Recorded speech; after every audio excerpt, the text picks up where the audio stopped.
to Brigidine.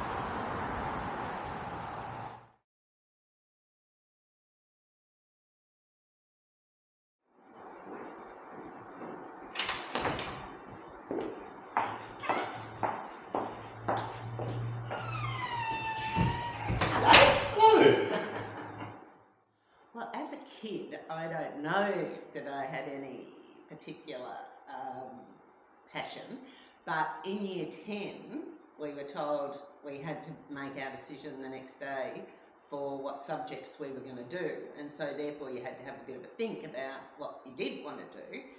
And my mother had been a social worker, and I was definitely not going to be a social worker. So they went out, I can remember them going out, and I had the careers book, and I read it from cover to cover, and the only thing I wanted to do was be a social worker. In your own opinion, what do you believe to be the most rewarding aspects of the job? Oh, look, that you can do something, I suppose. We can't do everything, but we can make a difference to some people's lives. We house about 160 people at any one time in the 60 houses that we manage, and then we pay the rent for about another 70 or 80 every month. So what are some specific challenges that you've faced in the past in regards to your work, and what are some more of the common challenges that you face kind of day to day? Oh, look, the challenge is the delays in making decisions for people. So it's the slowness of the government and really the punitive policies that they've had over a long period of time. You know, if they're not going, they have let people be here for 10 or 11 years without making a decision. So we now have a ridiculous situation of families where the parents don't have a visa, the child was born here and is now 10, so becomes an Australian citizen, and they're all sitting in limbo. So the frustration is that the government not acting quickly, the government's not acting kindly, and giving people basic needs while they're waiting for a decision.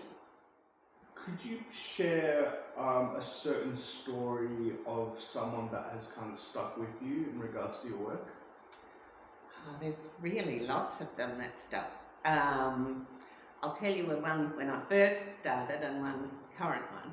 But when I first started, I met this woman. They were from a family from Somalia who'd fled to Yemen and then had come by boat.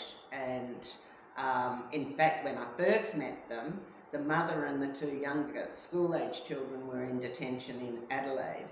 The 3 or 4 adult children were in detention in Melbourne, so they'd been separated. Then they were being allowed out, and so the Melbourne people got out first, and then the mother and 2 children came, and we were lucky to get a really large house to house them all.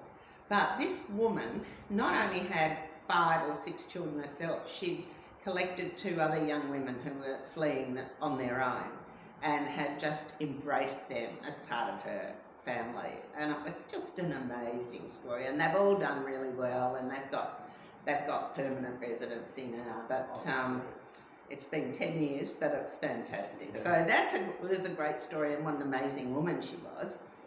In regards to your future,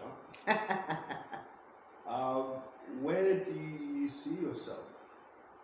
Oh, well, I think, I'm nearly 74, so I'm not seeing myself going anywhere else, but I'm happy to be here while I'm useful.